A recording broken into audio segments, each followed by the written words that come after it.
I'm live. We are live. Hello and welcome to the Grill with Glynnis Lieb. She's running for ward. I can't quite pronounce it. Ipi Kokana Payotsi. Oh, bless you, sweetheart. There you go. Now, when I drive out in the morning, I see your sign. God just use Scott Johnson. And then oil. I see all of your, and when I'm coming back, you're saying hello and welcome back. And then I just, see all your signs and then I drive in. Can we start this by you telling us something about you that stands you out? I mean, the competition is incredible. There's John Mhm, Morgan, Jennifer Rice. mhm, Why should people go out and vote for you? Why are people voting for you now? Let's start with that. Absolutely. First of all, you're right. We've got some incredible competition with really diverse experiences. And I think that's great. I honestly, I hope I'm the successful candidate. I really want to do this, but the word's going to be in good hands, I'm pretty sure. I think, what I have to offer here is decades of direct community service and working in frontline social services for government and for not-for-profit outside of government. I've had to work either within or in partnership with all three levels of government. I'm a social psychologist by trade. My area of focus throughout my career has been on community building and empowering communities. I've also done a lot of work looking at systems and the impact that systems have, good, bad, and ugly, on the citizens that they serve.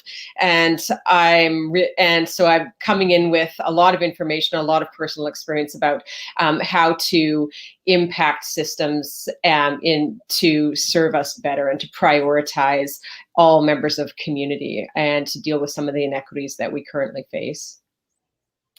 I was watching all the interviews you've done since you announced your candidacy last year, and I've been reading every media um, interview, text Mhm. interview you've done.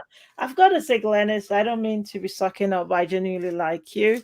I like the fact that you're a PhD and you're an activist. And I read about your background. I'm like, wow, our heart is in the right place. Because you know about well, you grew up in a single parent household, so you must have maybe or maybe not experienced food insecurity. Oh, You yes. may you may or may not have maybe had I spoke to a friend today and she said the at home was cold. I was like, should Mhm. I get you a heater? And people experience things like that. And I was just, wow, you're cold. Mhm. So you understand when people Mhm. say they are maybe broke or poor or I Yes. don't know. Your heart is in the right place. What I'm trying to say. So I want you to talk about um your skills as a social psychologist, the kind of skills you bring to counsel as a social psychologist. That's the question I've got that for you. For sure. And thank you for that. You're right. I think it does help to have had some direct experience. It helps with with empathy and recognizing what's important for people.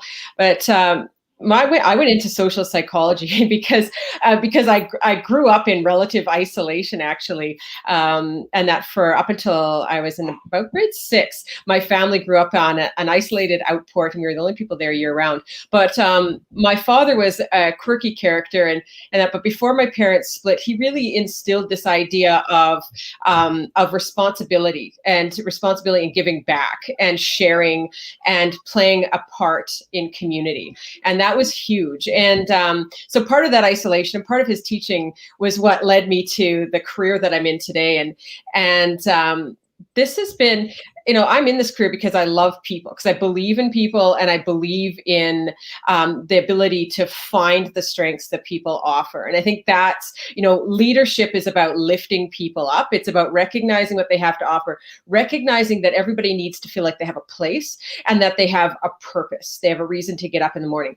And what I found when I first started working for social services as this, bright-eyed 19-year-old, was I was shocked by a lot of the choices that we made and the processes that we implemented and procedures and rules that that kept people dependent on systems, and instead of lifting people up to their best possible level of functioning and independence, assumed that people couldn't, and assumed that it was this us helping them mentality, that there was some qualitative difference between those of us who provided services and those who received them. And I remember being 21, and I was sitting at this table with a person who was on my caseload who was the exact same age as me. Our birthdays were almost a day apart. And we were talking, and he had struggled his whole life. He was living on the streets. He was struggling with addiction. He was struggling with a plethora of mental health diagnoses. And he said to me, he stopped and he said, "Why do you think you're on that side of the table and I'm on this side?" And, to this day, 20 years later, that was one of the most pivotal moments of my life, because I realized that there was no good reason. There was no reason why, I hadn't made better decisions. I wasn't smarter. I was luckier. That's it. I was lucky. And that, things had happened to me that brought me to this place with this opportunity. And he'd had things that happened to him that hurt him, harmed him, and kept him down. Right. And so this understanding of people, and understanding that that we need to take an objectively curious approach when interacting with people, and believing that they know what they need. They can tell us. It's our job as experts, as elected officials, to find a way to make these things happen in a feasible, responsible way. But people know what they need. It's our job to make it happen for them. We're not the experts. We don't tell them what they need. We look at them as individuals. We look at communities as unique entities, and we look at what they need, and we work to empower them. Okay, thank you. What are the top 3 issues that Councillor Lieb will tackle October 19th? And that's so.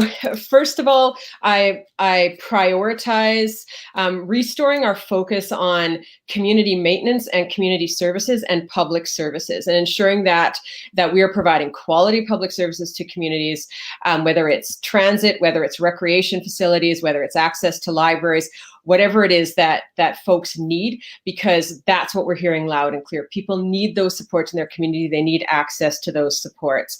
Along with that, I recognize that, as we go along through COVID, and there's this perception and hope that maybe this crisis is waning a little bit. We don't know how soon, how far, but the psychology of disaster tells us that once we've had a major negative event, we have to plan, after it wanes, for another 2 to 5 years of a spike in people struggling, in social problems, economic problems, mental health problems, addiction, etc. And we have to plan for that. And that was really compelling for me last year when I made this decision. I saw us going into this pandemic, and I thought, if we don't think about social recovery and empowering communities to recover, along with this focus on economic recovery, we are going to struggle. And people here are going to struggle. They're going to suffer in the next 5 years. We have to plan. And that means not stripping folks of their community resources and supports when they need it the most. That means that we have housing options for people, that we have accessible, affordable, quality public transportation for people. And I keep saying this, public transportation is the great equalizer. It gives us access to jobs, to friends, to school, etc. And we're going to need that more than ever coming out of this pandemic.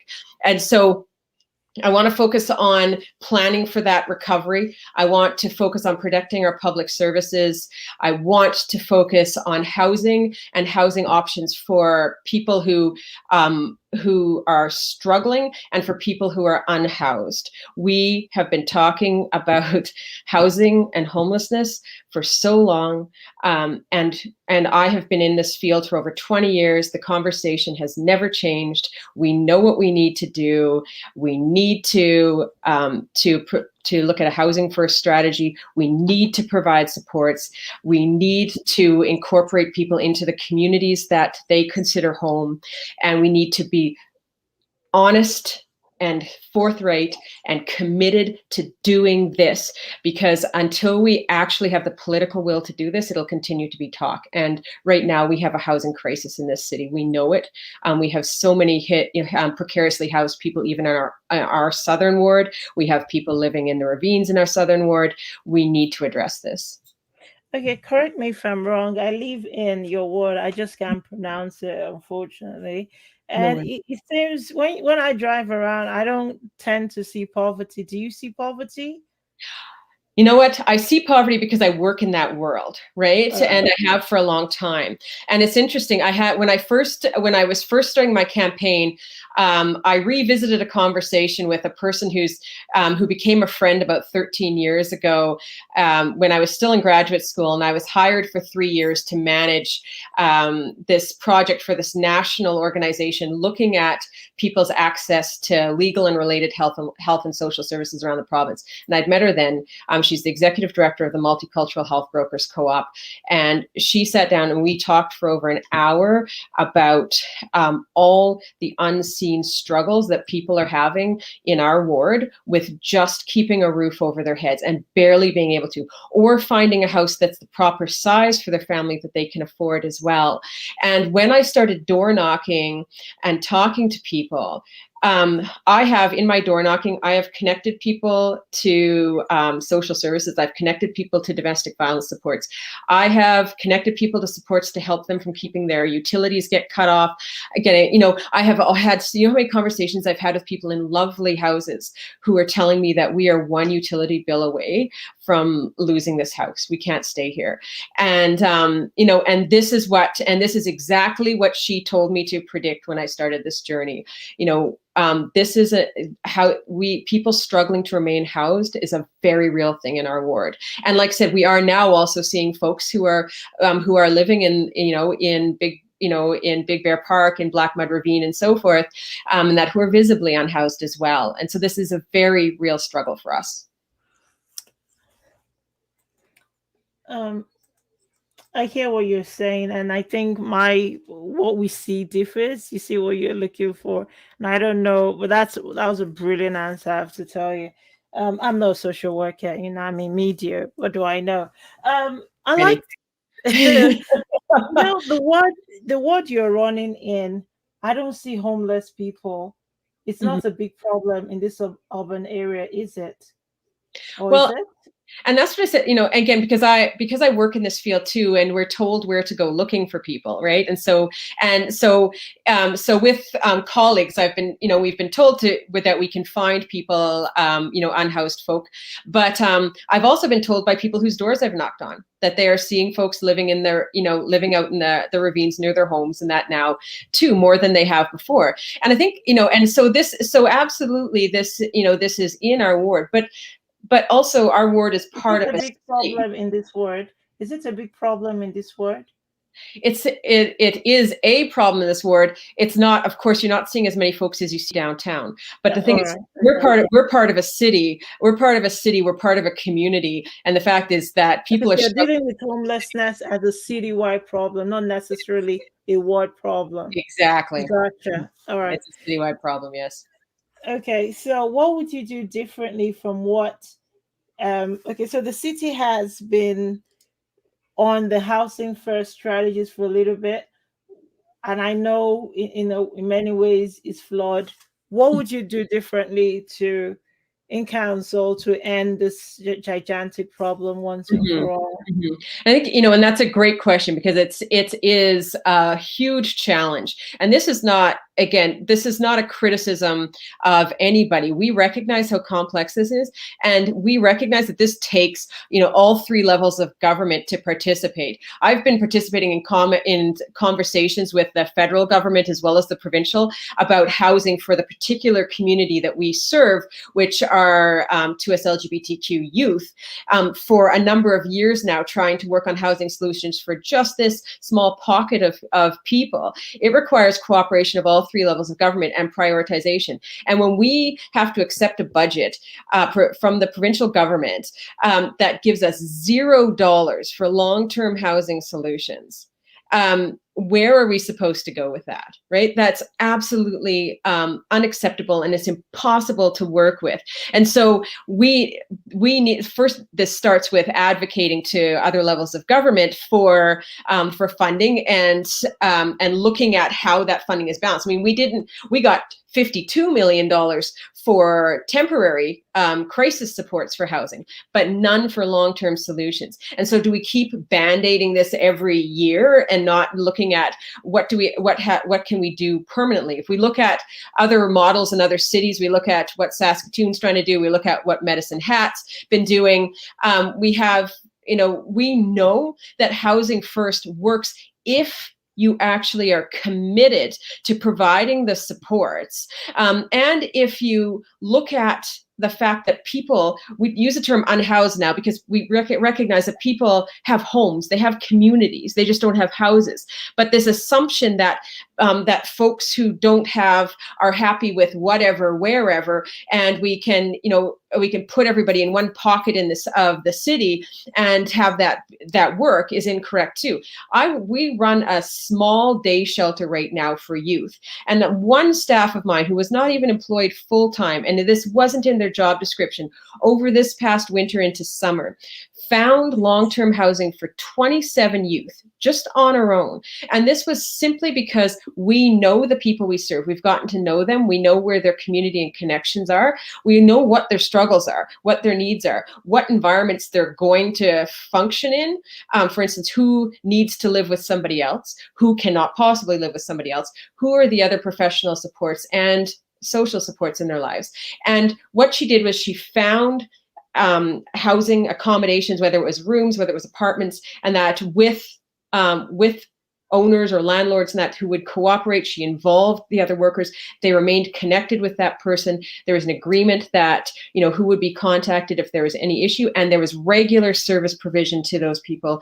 And they still had our day shelter to come to for their socialization during the day, right? And there's no magic here. We know what needs to be done. We just have to commit to doing it. It has to be the feet on the ground, getting people. Yeah, that's like your PhD. You're so clever at this stuff, but you need to help me here. You know what? You need to help me find solutions because I can get the solutions. I'm just looking.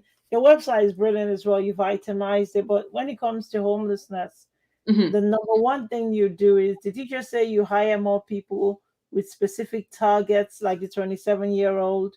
You're alluding to here to find the loopholes and the gaps? Is that one of your solutions? I said this was 27 people that she housed, not a 27-year-old. So it was 27 people that she found housing for. So this person helped 27 people. Yeah, 27 people. And I said, and what I'm saying is that it's about actually providing the supports, and it is. Because, and I've said this for, again, keeping in mind, I'm coming at this from a social psychology bent, and the idea that, that we need to recognize that not everybody's the same. The exact same formula doesn't work for everybody. And as soon as a system or a service, you try to put people in a box and provide, you're going to fail as a system. But the other thing is, we don't need to be building a ton of multifamily complexes that are just focused on, on housing first, et cetera. We can look at, requiring that that developers include a number of units in every multifamily build that they have. We can look at, what are we going to do with all the buildings that we have in this city right now that have been for commercial use that probably will never go back there. I think the days of us needing a whole bunch of, office towers are probably gone for the next while. What do we do with all the buildings that are sitting here that aren't properly being used? Can we repurpose them in some way? And the other thing to remember is that housing people properly and providing services from this housing first strategy costs less than the response to people in crisis. I mean, this. We have the stats on how much it costs for a person to be unhoused in this city per year versus how much it costs to house them and provide supports. The former costs far more, right? So we know what needs to be done. We just have to. In all the years that I've been involved with various levels of government, I find that our funding models and our approaches are always reactionary. We have to wait till there's a problem and then show how our program is going to reduce that problem, rather than showing how our program will prevent a problem or prevent it from getting worse. So we need to look at this as a proactive way, and all the research is out there supports it, rather than waiting for the problem or the crisis and then responding. Okay, so how easy would it be to prevent eviction by rent increase? It would. That's that's a fantastic question, and it is absolutely something that that we need to tackle. I went to university in Winnipeg. There the rules were you couldn't increase rent by more than 1% in a year unless you went through a rigorous process of applying for special permission, right? And so this idea that we have uncapped rent increases here, and we see it all the time. That's what happened to me when I was just coming out of university. You're living in a place, an apartment that they were flipping to condos, right? And so this is something that we could absolutely tackle, that could keep a lot of folks in their homes. This is something that is, it's so unethical, and we need to address it. And so that's a great comment on your part. Um, okay, cool. This is from Christine. I've got several questions Sure. getting to. It's clear you'll be such a strong counselor in standing up for justice, equity, and justice. I'm just wondering if you could please talk a little bit about your platform on river valley protection and environment. Hmm. Social and environmental issues are so intersectional, especially at the level of root causes. Thank you, Christine. Mhm. Glynnis, you got a PhD. Let's let's hit the question. I joke, people get PhDs who don't have practical skills, but no, and thank you, Christine, and I do appreciate that. And this is, I'm lucky to be endorsed by Climate Justice Edmonton for for the past work that I've done. And you recognize correctly that climate is an intersectional issue, and the climate crises disproportionately impacts folks who are already marginalized. And we have been talking as a city, our current city council has been talking about our commitment to be responsible about our impact and to improve our impact on the climate in the next number of years. And so part of that is preserving our natural green spaces and ensuring that we keep them as they are, and we promote them as places for people to enjoy, to gather, and to have access to, right? The other part of that is that we know that where there are natural, easily accessible green spaces, water sources, etc., people will actually go outside more. They'll spend more time out, more time in nature, and those things have a significantly positive impact on our well-being and our health, our physical and our mental health. So having these spaces, preserving them, is very good for quality of life, and it goes beyond simply our climate responsibility. It's good for us. We benefit from it in a multitude of ways, and so I am absolutely for protecting our natural green spaces. That is something I would not compromise on. And I think that what we need to look at is how do we encourage and promote access and use of our natural spaces to get people out more, to get people interacting, encountering each other more, to get people out of the house more, to keep folks healthy, happy, and fit. And again. Awesome. Thank you very much. One of the questions you answered earlier, you talked about incorporating people into communities. Mm-hmm. Are you going to be building new community centers? I think the general idea, your general idea is we are not mingling and interacting enough. We need more spaces and places to mingle. Is that correct?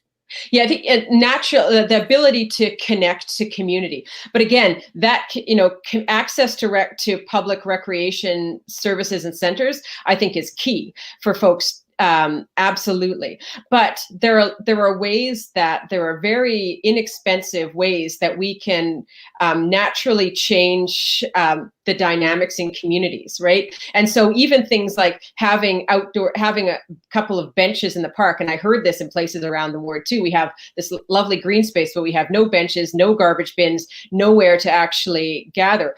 Are there simple things that we can do like that, so people will spend more time outside in public and naturally encounter each other? Having having little corner store or a little cafe or something that people can walk to in their community, rather than having to get in their car if they want to, go for a coffee or grab milk or whatever. Provides natural opportunity for people to connect. And when we talk about, these building the sense of community, what you're looking for is opportunities for people to incidentally run into each other and encounter each other. And so again, there's lots of folks writing about this stuff, about what's happened since we got rid of the front porches and people are in their backyards instead of on their front porches.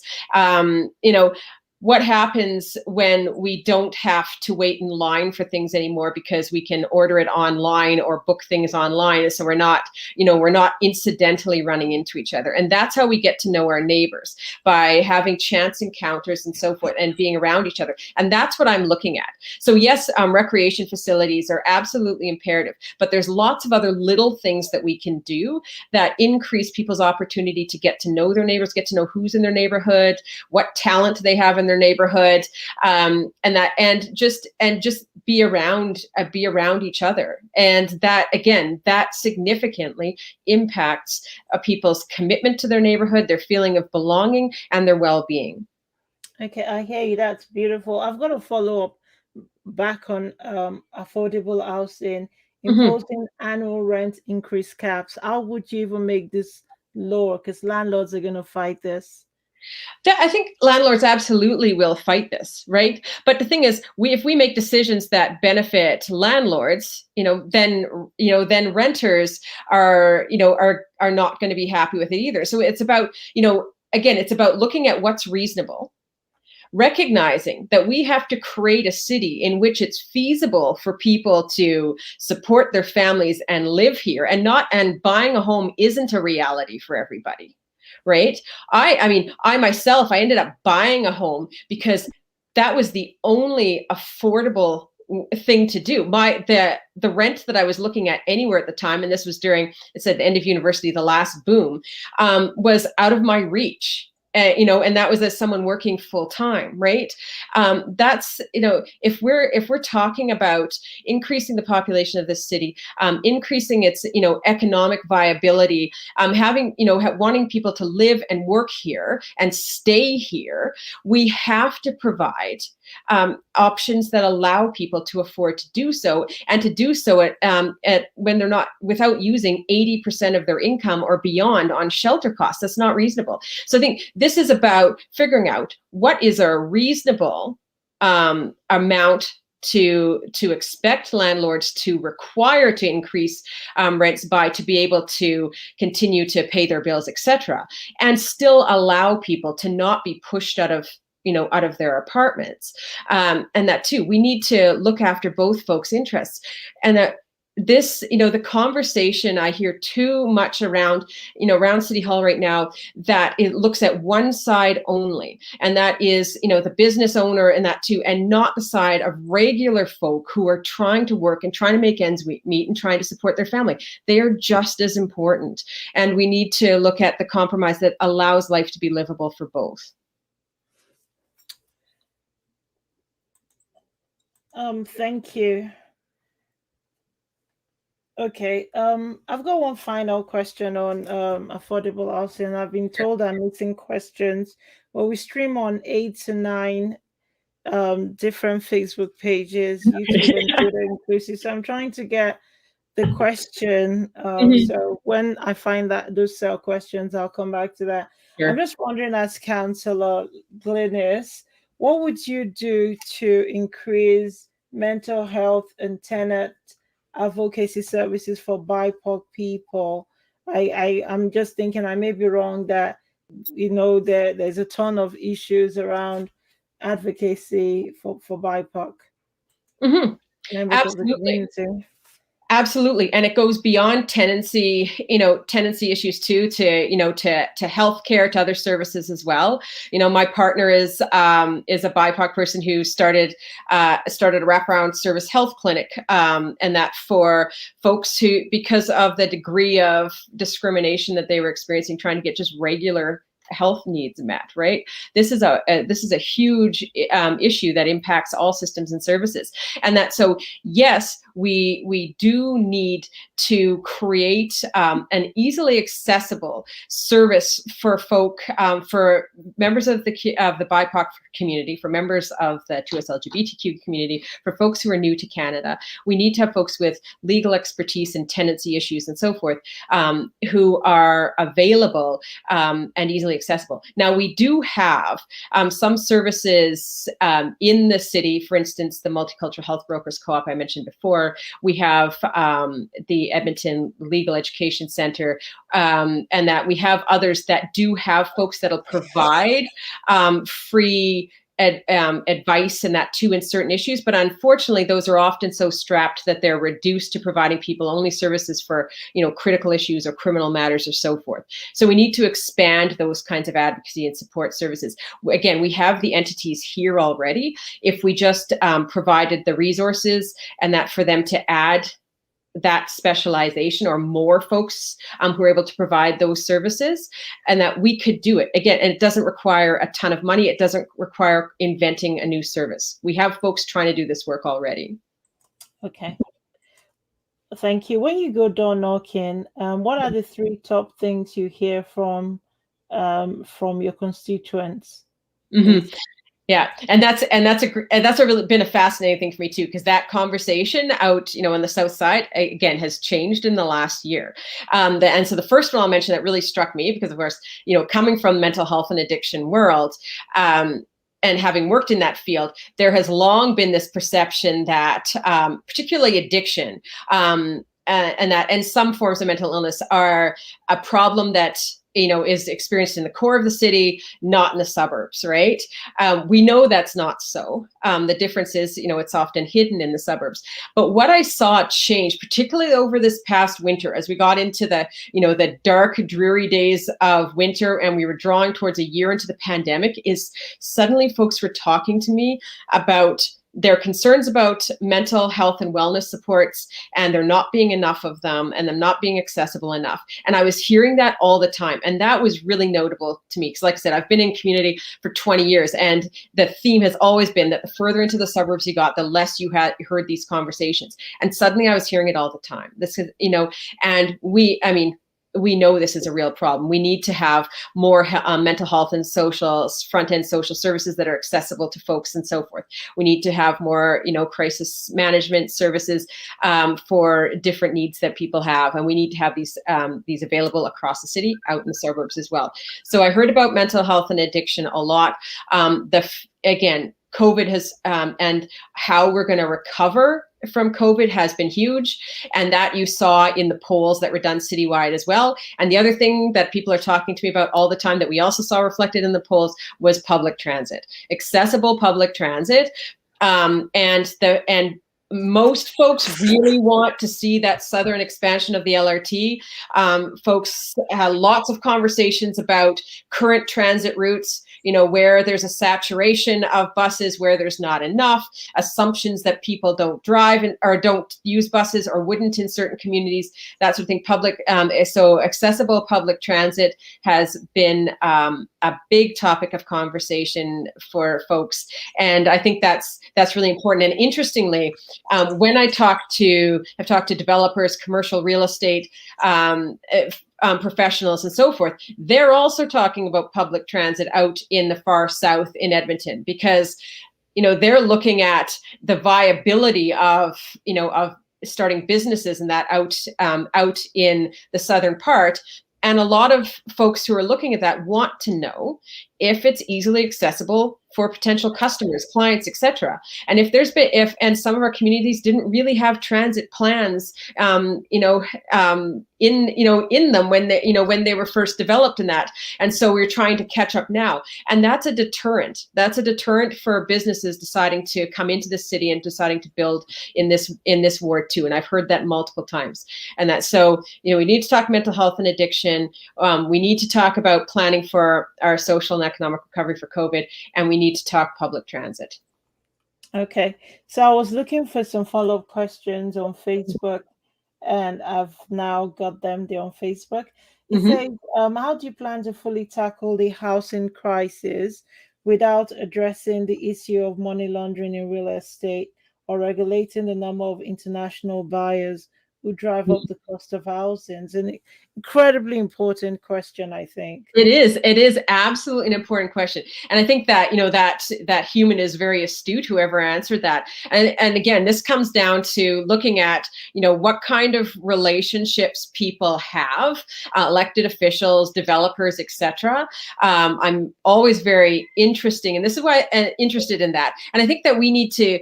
This is why I'm really encouraged by the diversity of people running and their backgrounds, their educational and professional backgrounds this time, because we need folks who've worked in social services, who've seen the other end, not folks who are necessarily connected only to kind of the developing and business side of things. We need them too, but we need to be very on top of these kinds of relationships that people have, and this I've heard on the doors too from other people too about when you have relationships with with certain developers, etc., and that without it, that are being prioritized over the needs of community.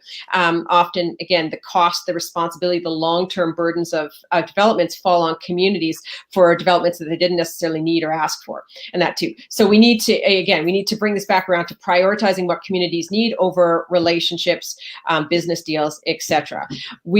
Other cities have also addressed this issue of folks who don't live here buying properties and holding on to them too. And there are other cities who've created models that regulate that, or at least attempt to regulate that better. Because yes, it does drive up the cost. Absolutely, we know that. We've had you see those conversations around cities like Vancouver all the time, and so we need to be conscious that this is not just a thing that is happening here. It's not just a big cosmopolitan city issue faced by places like Toronto and Vancouver, and we need to look at what the regulations that have been imposed elsewhere to help restrict that from happening. And again, keeping the city more affordable for the people who are living here, working here, and contributing to the community here. I hear what you're saying. I thank you for that answer. But how do you prioritize such relationships? And how do you can legislate or regulate it, because a lot of business is done in brown social house, and you're not even there when things are concluded. Maybe all this year Around the ago. bar table, yes, that's where things happen. Yeah. And it's a constant. If your if your priorities, if you have a city council that has folks on it that prioritize the well-being of regular working folk and their family in the city, and that can, that are aware of these issues, then again, it's a constant battle of wits. It's a constant being aware and making hard calls and making hard decisions, and that too, to be on top of these kinds of things. But if you have nobody that's speaking up, for regular folk, these things can happen unfettered. And yes, it's not as simple as I go in tomorrow, say that this is not going to happen again, and it doesn't. No, but it takes being aware of it, work and working at it, and knowing that that we are on the side of community members here, not and we're going to continue to find ways to address this. I was part of the conversion therapy working group earlier, and we were looking at we were trying to convince the provincial government to tackle conversion therapy for queer and trans folk, to protect queer and trans folk in this province. It was stalled and stymied, and so folks like Aaron Paquette and others that stepped up and said, we can find a way to make it more difficult for those folks to operate on a municipal level, even though this is thought of as a mostly federal and somewhat provincial issue. And that's what I love about municipal politics. Our decisions most directly impact community on a day-to-day basis, and we can find ways to exercise the controls we have to better protect people. We just have to want to do it and be creative in our thinking.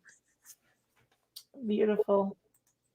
Beautiful. Thank you. I've got a follow-up question, or another question actually, on Mm-hmm. your transit policy. Mm-hmm. And the goal, isn't it, to make transit free for everybody? That includes youth, seniors, and low-income people. So how do you intend to Is it balance the budget? How do you intend to not bankrupt the city whilst making transit free for everybody? Yeah, and again, it comes to priority, and there are models out there where this has been done. And again, part of this is looking at, and I've had long conversations with folks from transit about this too, and but part of this comes from looking at funding from other sources, such as there are options for federal funding to help support transit as well, and also, we need to do a better job, and I've said this in a number of different contexts, right? If you look at, the percentage of money that we as a municipality get to keep from property tax revenues, et cetera, versus the amount of services that are offloaded onto us from other levels of government, it is tiny. So I'm interested in actually advocating for different formula for our share of the taxes that are already being paid to increase our revenue to be able to provide services, because we know that if we provide better accessible public transit, it enables more people to participate in the workforce and contribute their share of taxes and buy homes and contribute that way. It embetters their life. It increases our revenue and embetters the future of the city. So this isn't about bankrupting the city at all. And you'll notice that I said, I'd like to start with focusing on an ability to reduce or provide fare free transit for folks who are low income, who are seniors, and who are youth. My ultimate ideal, if we can get there through finding creative ways to increase revenue in other ways without it coming out of individuals' pockets, is to have fare free transit. But I see that as a staged process. I'm realistic in the sense, I've had to balance tight budgets my whole life. I run not-for-profits. We don't get to run deficits. We have to find out how to best serve people within the money that we have by creatively moving it around. And that's what I'm interested in. We also don't need to be paying hundreds of millions of dollars for reports, consultants, etc. Often to answer questions we already know. There are all these other conversations we can get into about how money is currently being spent and where it can be reprioritized. And again, if you have folks who prioritize strengthening communities and understand what that actually looks like, we can create a budget that reflects that. And that doesn't mean exponentially increasing the amount of money that we have to bring in from regular tax-paying folk. Would you agree with me, yes or no, that your current policy regarding accessible public transit looks a lot like what already obtains? How is it different from what already obtains? Well, I think that we providing free transit for seniors, youth, and folks who are low income. We don't currently provide free transit. There are circumstances which people can apply for access to passes and that for free. That takes work, and it's often a process that not a lot of people are aware of, and it's often a process that's difficult and that is shame invoking for folks. I know, because we have folks who are trying to access free passes and that too. I think this should be about increasing accessibility without making it complex or onerous or burden of proof for folks, and that's to again strengthen the accessibility, the use, and we're also talking about this from a climate perspective too. If we want folks to be using public transit, we have to make it the attractive option for people, and that means cost-wise, it means physical accessibility and so forth. And so if we're talking about being about changing and improving our climate footprint, we need to commit to some of these actions. Thank you. We have moved on to addressing systemic inequalities, and I've got several questions for you. But real quickly, what do you understand by the term defund the police? And that's so the term defund the police refers to instead of the automatic funding increases that police receive every year. They're the only service that has an automatic increase built in. That we look at redirecting funds to other social and health services to better empower them to respond and support the community and reduce the amount of interaction situations that police are expected to become involved with, because there are lots of situations that police become involved with that they don't need, that they shouldn't be. They're not, that it should be other services, and that too, they aren't criminal matters. They're not situations where people are, an imminent danger to, to others, etc. And that's so it's often, of course, misunderstood with abolishing the police, which some folks are advocating for, of course, but defund and abolish are two different things. And this is about, again, redirecting our priorities. And this is an important part of how we view community, right? And if we talk about all of our community members, including folks who are struggling, folks who are unhoused, as being valuable community members, and look at how can we support them, versus talking about the homelessness problem, those, and labeling these things, and with them people as problems, we change the tone in which we look at addressing the needs. And we need to look at it from more of us, how do we provide services needed to support people, rather than how do we control and contain people and label them as problems. So how do you intend to end the practice of carding and street checks?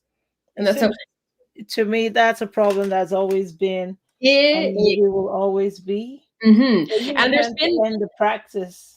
Mm-hmm. And there's been a real reluctance, there's been conversation about, but we know there's been a real reluctance on part of, multiple levels of government here to actually address it with law enforcement, and look at how to impose repercussions if these practices are engaged in, and also how to broaden the definition of what that means. Right. And that, because, as we talk about, if, we talk about carding, we talk about, stops and checks. What all does that entail? What activities? What interactions does that include? When does it get fuzzy? And we need to broaden our definition of targeting, and recognizing, when folks are being targeted with no just cause. And there needs to be swift action there. There needs to be accountability, and that too. And that's where we need to look at, and we've had conversations about the police commission and what that looks like and what it should look like. I firmly believe, and I've said this directly to EPS a number of occasions. If you're looking for citizens to be advising or be overseeing, these shouldn't be, the folks for whom this system was designed to serve. Like myself, this should be folks for whom the system was never designed to serve, who have had problems with the system. And you need to be taking, you should be taking this advice from people who don't consider you to be looking out for their best interest. So in a nutshell, how do you intend to end the practice of carding and street checks? I missed that. Yeah, I said that we actually, instead of just saying that it's bad, we actually have to say that this, we have to define clearly what that means. And as I broaden the discussion, because there's been, pardon? What does it mean? I was going to say, and I'm not the expert in defining what that all looks like. But I said, there has been very narrow definitions used in the past to allow for discriminatory interactions that are considered, well, that wasn't actually carding. That's, we have to broaden the definition of that kind of interaction, that kind of inequitable, harassing interaction. And there has to be, as I said earlier, there has to be repercussions, and that for members who engage in those kinds of behaviors. So that to be clearly defined, there have to be immediate repercussions. And I do believe, as I was saying, we need to reevaluate how the commission looks, what that should be, whether it should be replaced with another body, another regulatory or body, and that to oversee. Mm-hmm. Okay, I've got a question here from Facebook. I noticed a majority of city council candidates don't have a stated platform online to tackle systemic racism in the city. If elected to council, how do you plan to tackle issues of systemic racism that run rampant with city administration? This is an incredibly important question. It is, because it seems to me my time in this city, that some certain things are available and accessible to some people and not to other people, and it's becoming a lived-in experience, and it's just so much more than a cliche. So what would a councillor Glynnis do to solve Well, to tackle issues of systemic racism. Absolutely. And I actually do mention that in my platform, and that specifically because, again, this is the area that I've been looking at for a lot of years. I mentioned to you before that my first 3 years out of grad school, I was hired to look at people's experiences with systems in this province. And that was looking at people's experiences based on race, based on being new to the country, based on being queer or trans, based on being poor, etc. And we spent 3 years documenting people's experiences and showing that there were inequities across the legal system, healthcare system, and social services. I have reports that I produced over a 3-year period all across this province, looking at that. My own research was looked at that. I got interested in this because I was working in social services and seeing it directly. So you are absolutely right. This, racism and inequity permeate government. They permeate our educational structures, they permeate healthcare, they permeate law enforcement, and all these things. This, the systems in this country were set up to serve white Western folk like myself. We all know this. And so this idea that, that we need to hire differently, do those kinds of things are not going to change the structures in which we are operating. And so what I've said in my platform, again, and there's longer term work that needs to be done, but immediately we need to look at having an audit of our practices within the city of Edmonton, within in the formal city of Edmonton, within elected officials, hired staff, again, for how folks are selected, how they're hired, how they access services. And I actually had an audit of the organization I run now done over the last couple of years by QT BIPOC folk with expertise in the area to look at not just who we were hiring, but how we hire, how we welcome people in, how we create external relationships with community, how we invite people to the table, all the things we do as part of regular business that are exclusionary to some people and welcoming to others. And that's what we need to look at. We need mandatory, ongoing, not one time, one day, ongoing anti-oppression and anti-racism training for all city staff and for elected officials. And we need to continually be working to enact the advice that we receive from this audit on, again, what we do, what our processes are doing that are excluding, how we change processes to include people and to remove barriers and that too. And that's a start. It's a small start. Mm-hmm. When you talk about this sort of training, but if you call black white or white black, you can go through 10 trainings or be washed in a machine, and that really won't change you. So what do you do to hardcore people who have subtle biases and prejudices that this anti-oppression trainings will never ever end? Yeah.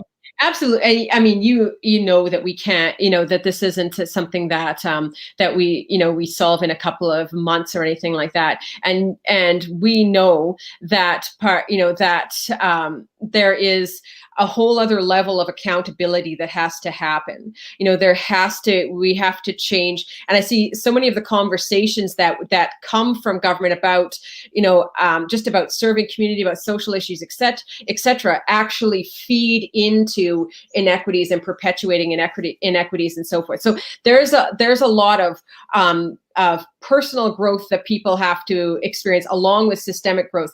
But again, this can't be a situation in which we let things passively slide anymore. We have to be listening to people, employing people, paying people, not just tokenistic representation here, there, and we have to actually be paying people for their time and emotional labor to provide this kind of training to us. But then there are to be commitments that we have to take, that we have to be willing to fulfill as part of our roles or in order to be hired, and that is involved in constant personal, professional growth and development. This is something that we all have to engage in. We all have to be constantly made aware of, and have to be willing to take on, and again, figure out how we take on the work. And I say we, myself, as a white European settler, how do we take on this work? How do we learn how to hold each other accountable and continue to do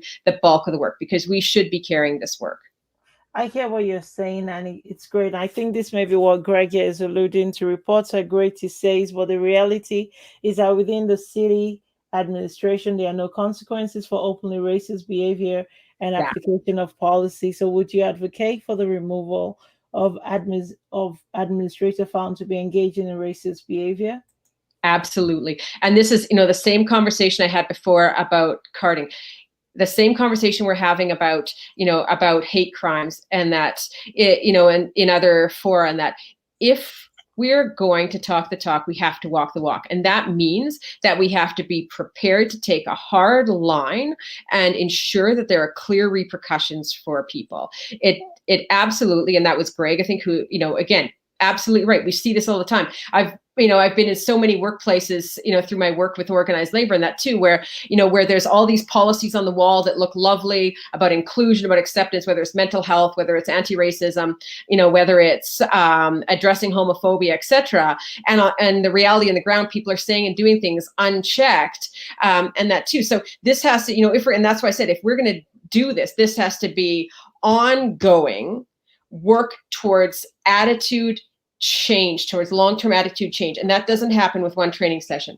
That happens with ongoing work, and it happens with clear repercussions, because we have to demonstrate that we actually do prioritize the people who have been excluded here. You have a clear understanding of this problem, but before we go, how would you ban hostile infrastructure? What is hostile infrastructure? Yes. Again, so infrastructure that that makes it that makes a value statement about who is welcome and who is not, such as benches that have rails or things like that do not allow people to lie down and sleep on them. Doorways that don't allow for people to sit in them to get shelter. Those kinds of things, right? And again, and I keep we are here to include all community members. I've spent a huge part of my life, so I am very, very biased on this. I spent a huge part of my adult life talking to folks who are unhoused, folks who are living in active addiction, folks who are struggling with with mental illness. That's been my world. And you know what? Some of the most knowledgeable, beautiful, amazing people that I've met have been experiencing these struggles, right? All members of our community have something to contribute and are valuable. And you know what?